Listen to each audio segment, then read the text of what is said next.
Okay, viewers, thank you for joining us. You're watching our weekly program, Talk to OBN, on OBN Horn of Africa, your favorite media channel. In this edition, we'll be discussing about African affairs, and I joined by very staunch Pan-Africanist Yahjew Judah from U.S., Louisiana. Yahjew, thank you for your time. Thank you, sir, for having me. I appreciate you. Yeah. Mostly you're known for your commentaries and some motivational speech, some production podcast on African matters. Let me start with this question. What is Pan-Africanism? I mean, the holistic concept of Pan-Africanism and Pan-African agenda, according to your thoughts.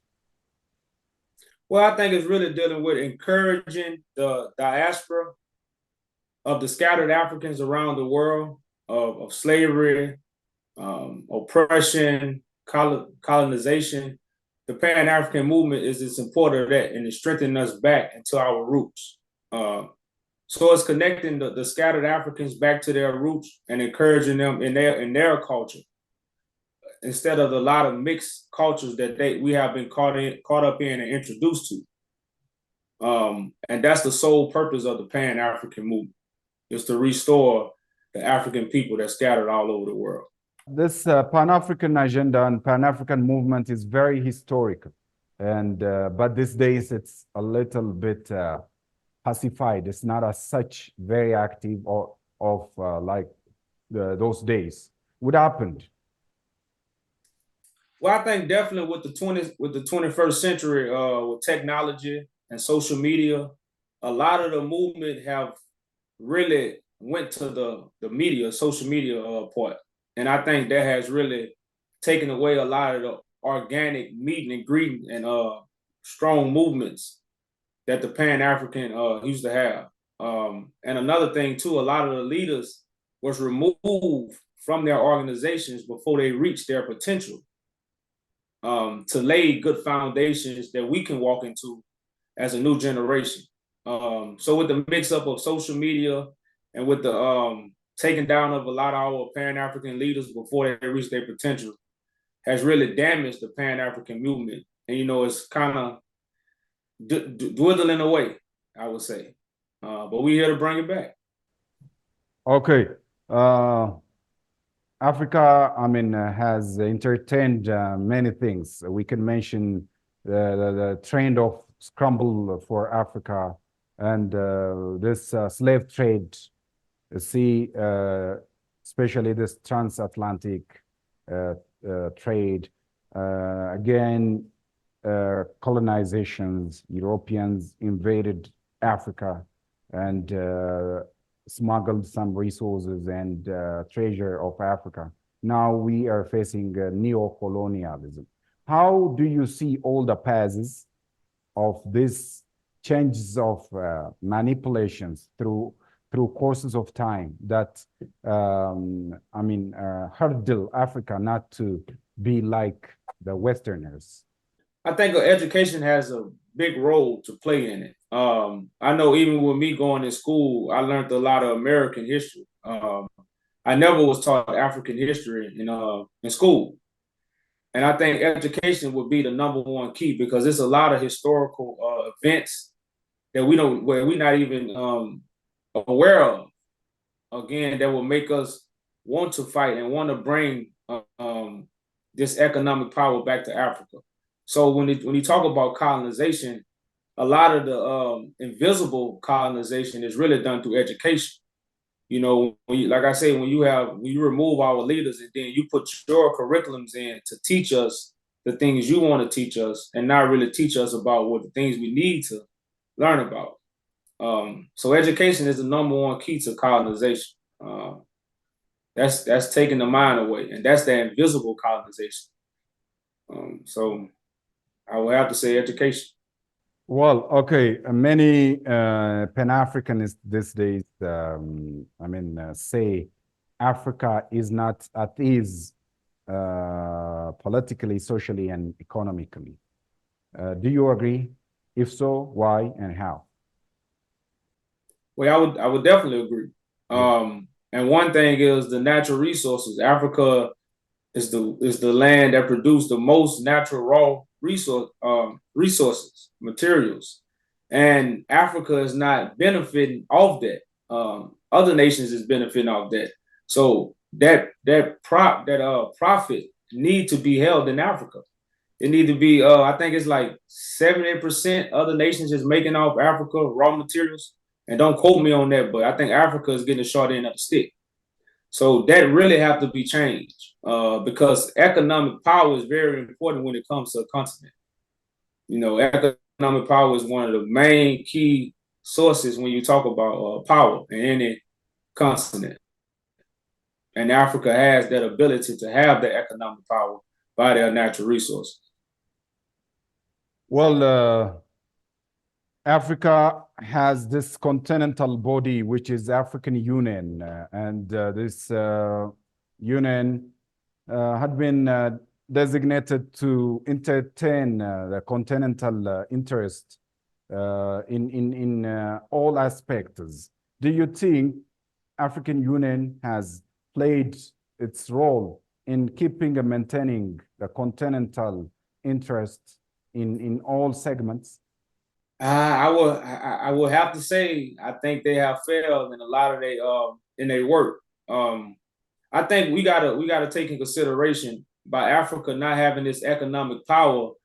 A lot of foreign countries come in and give presents and treats, and they make friends, and our government make friendship with these other nations. And now the government part is being taken out of the way, and now a lot of people have to do favors. So it's hard for any kind of government or any kind of structure, whether it's the African Union, African government, it's hard for them to govern Africa if they're doing favors for other nations that have their hand in Africa. And I think that's really taking a toll on our government and our African Union. So a lot of their deeds cannot get done correctly for the people because people are in their pockets and they are actually doing favors for other nations. African Union is about to usher the 37th African Union Assembly of head of state and head of government. In the meantime, the 47th Executive Council's meeting is going to be held after a week. What do you expect on those on those two sessions? I think the Bible prophecy plays a big role into uniting Africa, which is connected to Ethiopia, which is connected to the throne of David. The throne of David brings back our holiness and our majesty, so we can remove Western powers from out of Africa. And I think by the African Union being in Ethiopia, and also the throne of David is in Ethiopia, I think it's something that really needs to be introduced to the conversation of the African Union. And I know this conversation is not really talked about a lot because it's a form of history that a lot of us haven't been taught or we haven't been introduced to, but we all have been introduced to the Bible. So the Bible plays a big role in unifying Africa rather than unifying religion. So I think the throne of David is something that really needs to be talked about when it comes to government in Africa, particularly in Ethiopia. Okay, good. I mean, Africa is known for this food insecurity, malnutrition, unconstitutional change of governments, and poor infrastructures, lack of regional and continental integrations. I mean, these problems are very recurring. Do you think the upcoming deliberation of African Union deals on these problems? I think it also falls on the African people and the scattered Africans because we have the power to market Africa. They have a lot of the scattered Africans marketing in other lands. I like from by me being in America, a lot of Africans are attracted. African Americans they rather go to Italy and France than to even visit Africa. So I think when it comes to the government structure, a lot of the government structure have to or is lacking bringing information to the people. because the African government should be also reaching out to African Americans. So to take all this starvation away is going to take more than the government. It's going to take the government and the people. So it's very important for the government to involve the people in the matters. And that's something I don't see leaders doing in no country. Is really speaking to the people and checking on their regards of the situations that's going on in their communities and in their countries. You always raise, that Ethiopia is a founding mother of African independence, and where the headquarters of African Union is found. By birth, you're American. The meantime, your origin is from Caribbean, right? So, what's your attachment with Ethiopia, and how you preferred to advocate all good things on behalf of Ethiopia? To unite the African leaders so we could support Africa again. So that's really the main thing when it comes to Ethiopia and Bible prophecy. And that's why the African Union is also in Ethiopia. It goes to show you how Ethiopia has the power to unify Africa once the truth is revealed. And that's really what has led me back to Ethiopia. And of course, Marcus Garvey is one of my heroes when it comes to even dealing with this Pan-African movement, or even looking back to Africa. He was a Jamaican that traveled to America. He's seen the oppression. He's seen the slavery. And it caused him to look for a better way for the people. And that's something that I have seen also growing up in America. I have seen a lot of oppression, just a lot of mistreatment of the African people. And it caused me to want to seek a better home, a better place. And Ethiopia has been that place. Well, you're moderating a petition to just claim the smuggled and stolen treasure of Ethiopia that found in various parts of the world. Can you tell me about that petition that is being undergone by you and your colleague Kamani? Well, yeah, in 1868, a lot of things was looted from Ethiopia, from the Emperor Tedros II, by the British Empire. And these things was looted, biblical scrolls, manuscripts, a lot of historical artifacts was taken, and they are still in the museum as we speak today. So I created a petition for these things to be returned back, because right now the Western powers have over the years have made tons of profit. Again, that profit should be in Africa.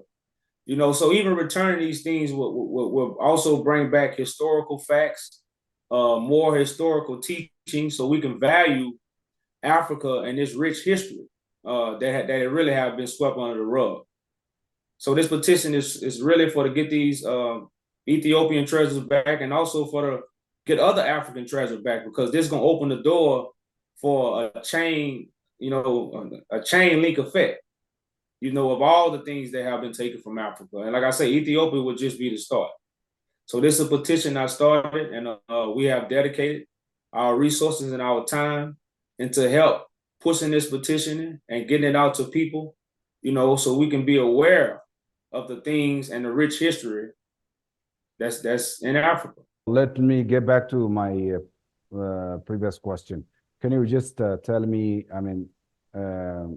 the alignment of Caribbean and Africans in claiming African virtues, histories, and culture? Well, I definitely think they say the struggle make you brother sometimes. So the same struggle that an African American experience, Caribbean people also experience. And a lot of Caribbean people travel to America. So we get the same experience and the same treatment. So that help us form a bond. And a lot of people don't know the Pan-African movement was also started by I don't know exactly what island he was from, but his name was Edward. He was also in help of starting the Pan-African movement. So because we have the same struggle, oppression, racism, colonization, it has caused us to seek a home, seek a refugee, seek safety, seeking knowledge, and by us of this same journey, it caused us to, come together, because we fighting for the same cause. So that, and we also of the dispersed of Africa. A lot of us are from the slave trade. So we just of the same struggle and of the same background, like I said, and it causes us to come together and fight the good fight, the one fight. So what is expected from African diasporas that found in various parts of the world in collaborating with Africans here to claim the United States of Africa and other virtues and other histories of Africa? It's really time for us to look back home. Like I said, they got a lot of us African Americans and those who are dispersed. They got us marketing for other nations, and a lot of these nations don't accept us. They don't treat us right. So we got Africa, right? Waiting on us. If we all come together, we can market Africa in a way that the world has never seen. And by us being scattered everywhere, we can't make that fist. So us coming together and us fighting for the same cause, we can make that fist. And we can get rid of a lot of these Western powers, and like I say, and unify Africa to really show the world something they never seen before. And it's also going to benefit the world. It's not about us going back to Africa and the rest of the world is going down. Us actually marking Africa in the right way is actually going to benefit the world. So it's just very important for us to focus and get on the one goal and the one mind, and that's to restore our motherland.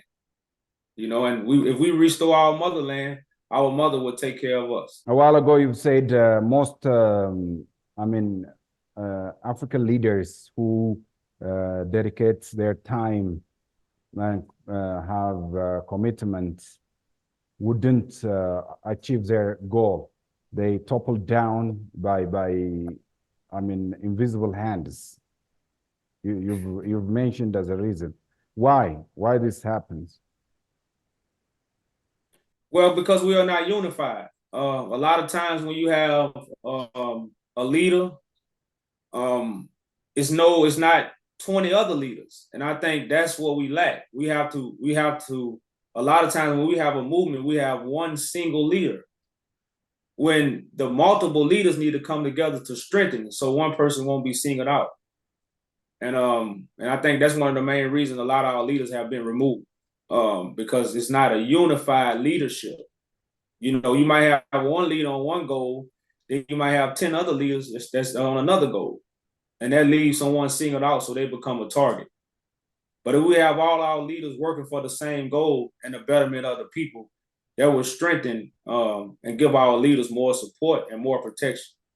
Now it's time for you to just, create some awareness regarding this petition that you're signing to repatriate looted treasures of Ethiopia.